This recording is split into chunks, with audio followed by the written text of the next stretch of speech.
Hello, I'm Jester Borris with I Want to Be a GM, and welcome to D&D Through the Ages Part 2, The Cleric. Be sure to like this video. To ensure that you don't miss any of our future videos, subscribe to the channel, and turn on notifications by clicking the bell icon. In the comments section, let us know some of your favorite times playing a cleric, or some of the times that a cleric in your party got himself in over his head. If you'd like to find the places where we hang out, be sure to check the social links in the video description. In particular, we've got a fairly active Discord, and so if you'd like to join the growing community of game masters over there, you can hop onto Discord and share your best tips, tricks, and stories. We'd love to have you.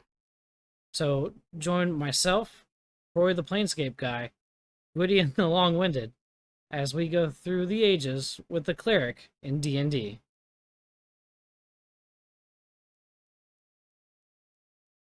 Are you through yet? Hey guys, welcome to I Want to Be GM, and this is D&D Through the Ages Part 2, The Cleric. I'm Jester Borris. Today I'm with Gwydion. Hi, I'm Gwydion the Long-Winded. And just ask those guys. I'm Troy the Planescape Guy. We're going to talk about the Cleric and the different versions of D&D as he matured into the wonderful chapter we know and love today. There's been a lot of changes to the Cleric, but it's a classic for a reason. So stick with us as we break into this. We're going to be starting in the white box, 1974, the Cleric. And Gwydion, correct me if I'm wrong, but you actually had some experience with this quite a while ago. Yeah, I started with it in 74. Yeah, I'm that old. While we're on that subject, kids, get off my lawn! So,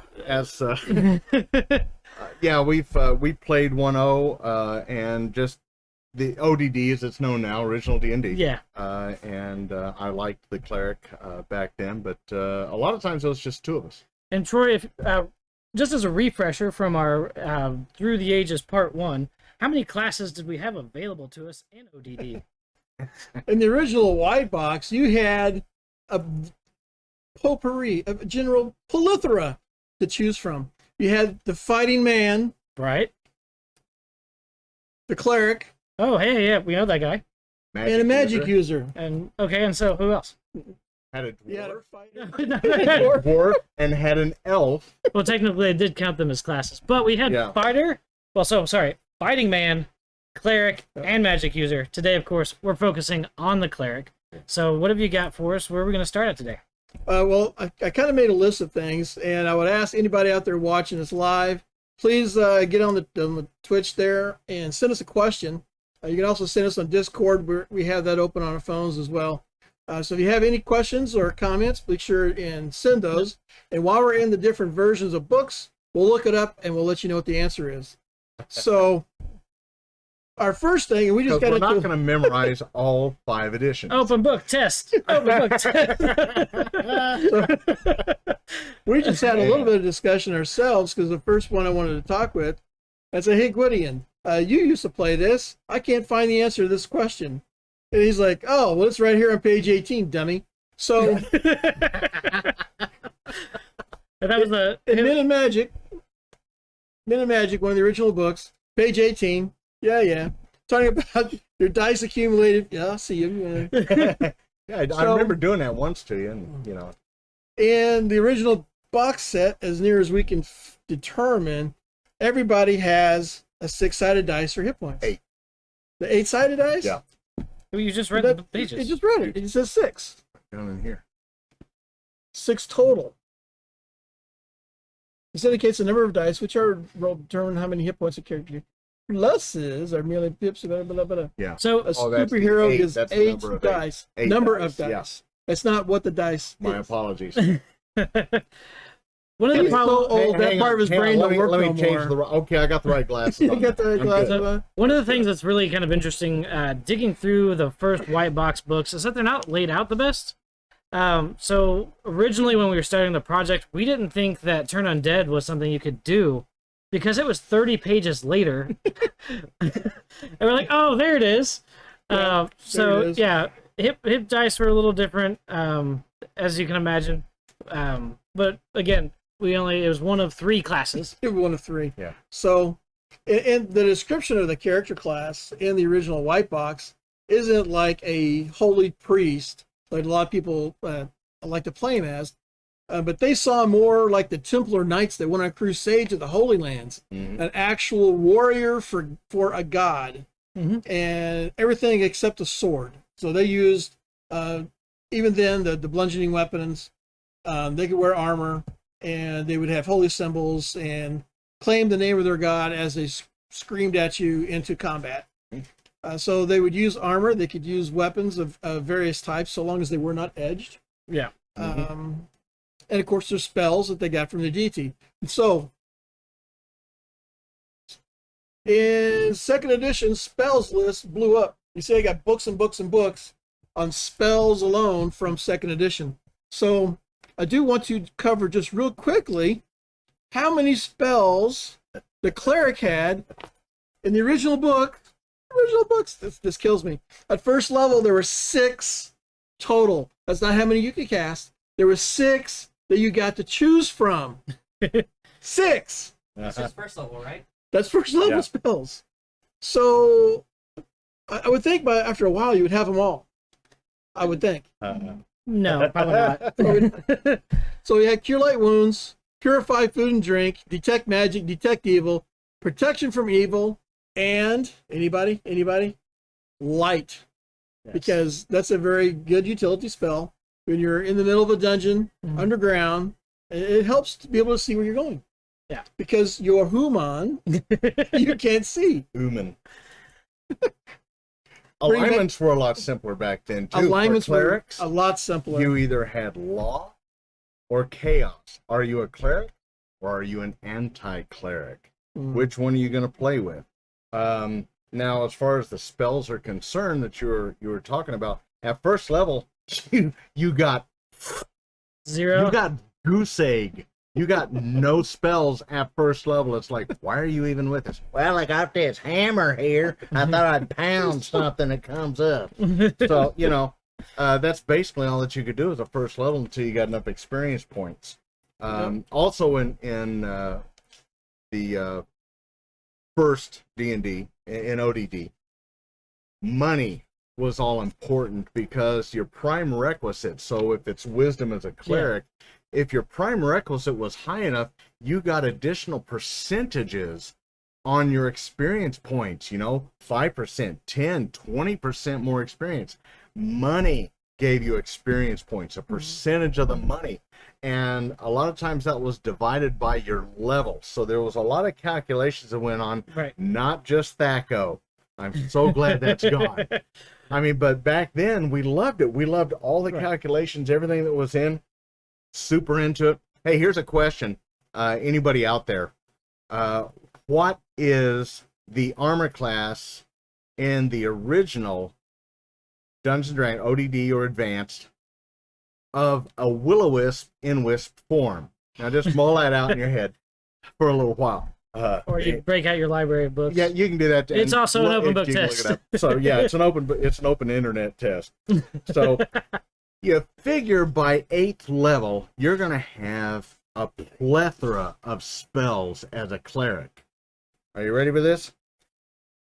Per day, 2 first level, 2 second, 2 third, 2 fourth, and 2 fifth level spells. An interesting note here is that in the original edition, 5th level was the top tier of spell.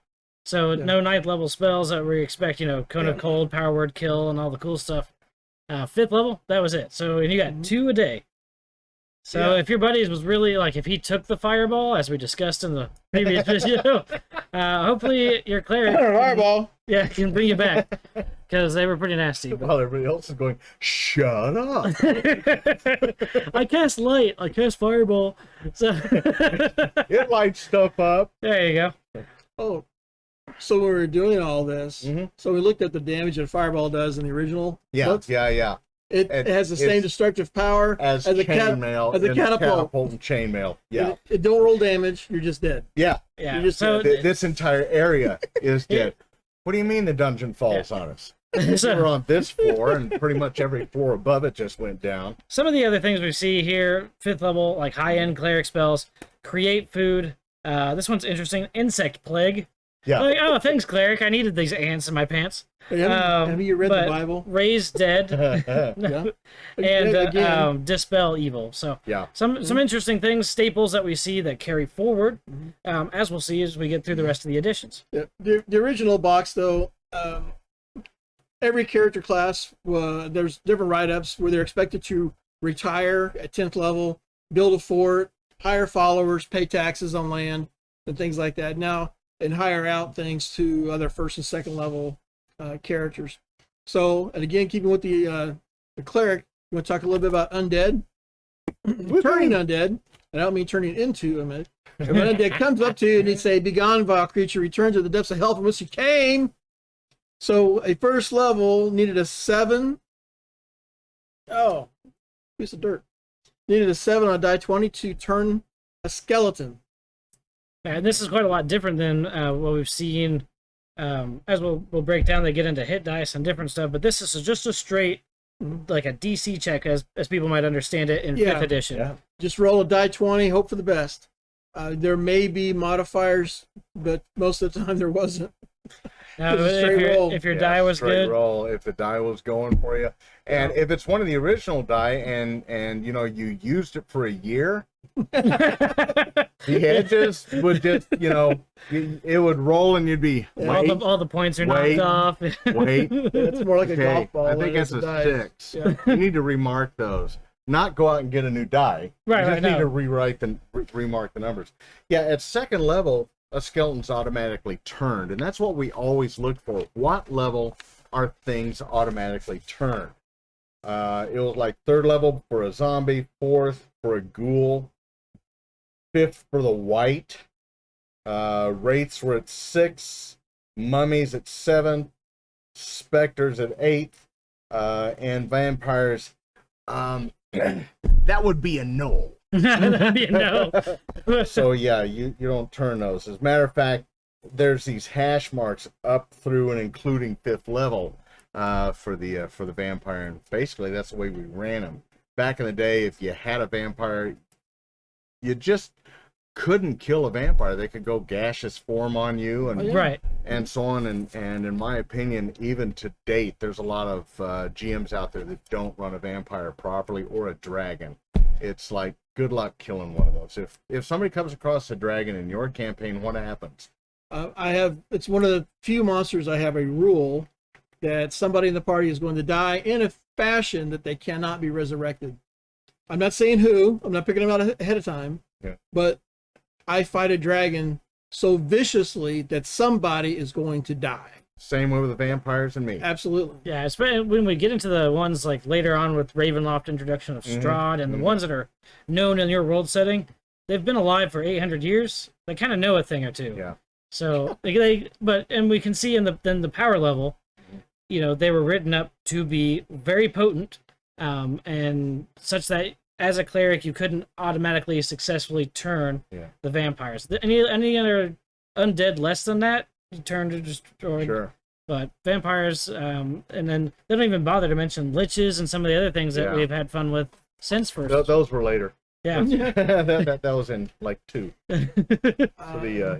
So there's a lot of different things that have come up and they've improved on that you really need to look at intensely and see what can these guys do before you sick them on somebody. And a cleric in a campaign, I kind of live in Pathfinder. I do play 5 and work with it and so on, and we instruct classes on 5 and so on, and I'm really growing to like it, even as an old guy that's gone from 1 and all the way through. I live in Pathfinder. So at home I live in Pathfinder. When we're out and about, I basically do 5e, and then when I'm at this guy's house, we're running 1. Yeah, AD&D 1. AD&D 1. And if we're over at this guy's, it's Star Wars. So there's all these different things that we can do. But there was one particular campaign where my wife, who plays a phenomenal cleric, dang it, that I had all this stuff set up in a graveyard, all this beautiful stuff coming up, and she leaves the pack. she runs into the middle of it and goes, consecrate, and rolls a natural 20. And I'm like, I'm just going to pick out another module here. And we'll start with this today. It's she absolutely destroyed everything I had set up. So we broke for lunch. There's rule number 2 in action. Your players will never do what you expect them to do. Right. Even when they go to the encounter you have painstakingly created. Yeah. There we go. Consecrate. Excellent use of the spell. It is, and it's not there in 5. Oh, what? I haven't seen that. Yeah. I haven't been high enough level in 5th edition yet. Yeah. A priest can't consecrate ground? It is not there as that spell. Yeah, it's a different. It is available, but it's different. I thought it was one of those. They just can't walk in there and go consecrate, ritual casts. Yeah. and tear everything up. So that's the other reason I like 5e. Anyway, go ahead. You get to kill more PCs. My wife can't screw up my entire campaign. Don't bet on that. Yeah, you got me there. She's pretty good. So, The first night, Tifa played with us. After everybody left, she's like, "So, can you tell me who that guy really was?" I said, I can't do that. Really? You can't tell me? that's right. Yeah. I really can't. The dragon, that's my wife. It's Gwydion the dragon at the house. Yep. She doesn't even ask me that. As a matter of fact, if I start to say something, she goes, don't tell me. I don't want to know. It's going to ruin it. Yeah. And I'm like, oh, God bless you, girl. So, Player knowledge of character. oh, yeah, that's huge.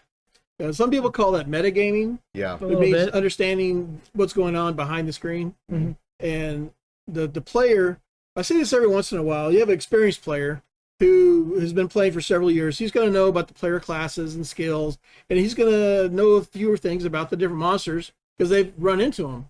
And then when he's playing a low-level character again with a new group, or even the same group, just low-level characters, he's going to say, oh, I know what this thing is. I know we need to kill it. Hey, you got to make one of these things, and you pull out this thing, and then we'll kill it.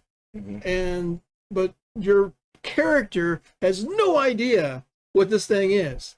You as a player, absolutely, you do, but you can't use player knowledge in game to come up with something that, even if it saves the day, for the character, because the character has no idea. Now, 5e has addressed that, I think, fairly well, and they've done that by giving you history. And history, you roll on a history check, and if you understand, then you can be given, in my case, I'll roll a 4-sider. You can get 1 to 4 pieces of information on what you're getting out of that, not the entire list. You roll a natural 20, I'm going to give you 4 things. And I can ask the person, do you want to know the alignment? Do you want to know how powerful it is? As in, level hit CR and hit points. Do you want to know a weakness? So I give them some categories to allow them to choose. And if they only have one thing, it's like, what are you looking for? What history are you looking up? You can choose the category, and that helps the game and the player. If you have meta players that refuse to follow even that rule, I just changed the encounter. I mean, it looks like a troll. Kind of acts like a troll. You think it is. You think it's a troll. Try turning undead against it. Yeah. Wow, that worked. So did you have something else you wanted to go in the old books before we move on to the next let's book? see, on the old books. Well, we've got some. So in the white box, D6s, and we see their hit points change later on. We've got a lot of 6, and then they go up to 8. They're more combat focused, and that realigns where that class stands with the others as they rebalance some of the later systems. But Turn Undead was just a straight roll, kind of varied. The spells list was short and sweet, but that was sort of the brutality of the original games. Yeah, you actually on the Turning Undead, it wasn't a 20-sider. You rolled 2 dice 6, so you had to get a 7. Oh dang! On 2 dice 6 or better to make it happen. This has been the hard part about going through these books. These original books, I do want to point this out. So the original box came with 3 books, a set of reference sheets. Then there were 7 other books you had to get to go with it. Yeah. They were not set up like we love today. Oh yeah, table of contents doesn't exist. There's no table of contents. There's no appendix. And there's no book that's all player knowledge, one book that's all DM knowledge, one book that's all spells, one book that's all your weapons. It's all knowledge. It's scattered. It's scattered through these 11 books. So, like he was saying earlier, we didn't even know you could turn undead because we weren't looking in the right book. Because they're just scattered. Right spot. It's all over the place. It's very it's very 2 scattered. dice 6, so you can see when it says for a it first level does. cleric to turn a ghoul is 11. It's right here. 11 or 12 on page 22, Men in Magic. Numbers are the score to match or exceed in order to turn away, rolled with 2 6-sided dice. Yep. See, I'm just that old. I told you, people.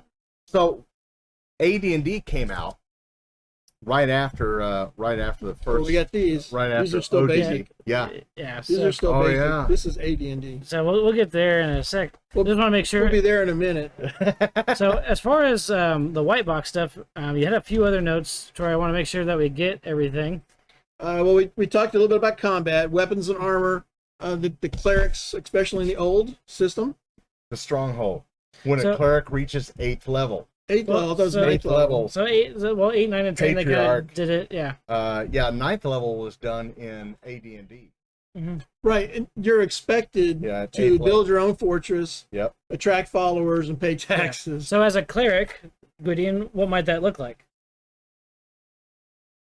I don't know. Does it look like this?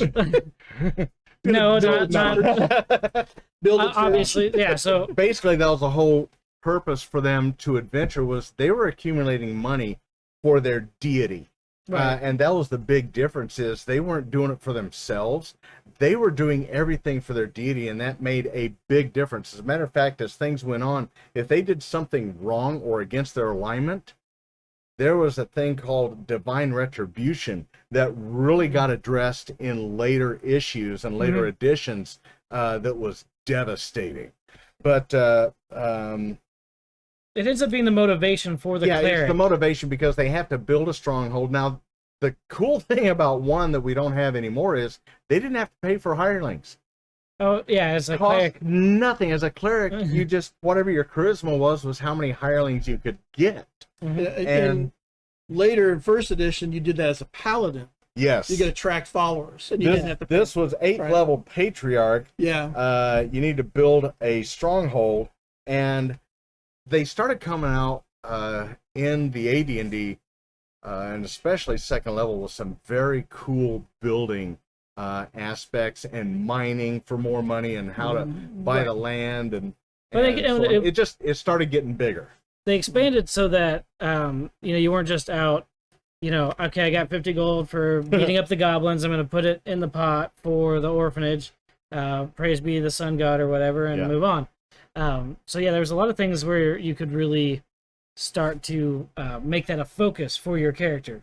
Their stronghold attracts fanatically loyal followers. They had some really serve at no cost. 1 dice 6 times 10 heavy cavalry. Now this is where chainmail comes in, because you could take this cleric's stuff. Yeah, once you built your stronghold, and you could go against armies of the undead. You could go against anti-clerics and other things. It was building other adventures. It's important to note that a lot of the first white box stuff here was heavily influenced from Lord of the Rings. And one of the staples of that series is their epic battles. So, if you've got an army of the undead, your evil necromancer has been comes finally to attack your holy bastion, it's some pretty cool stuff. It relied, actually, ODD relied on chainmail. Yeah. They were basically one and the same, because chainmail came out and they said, look, here we have all these huge battles. We need to find a way to put individual battles together. And that's where D&D had its influence. You got crossbowmen, heavy footmen.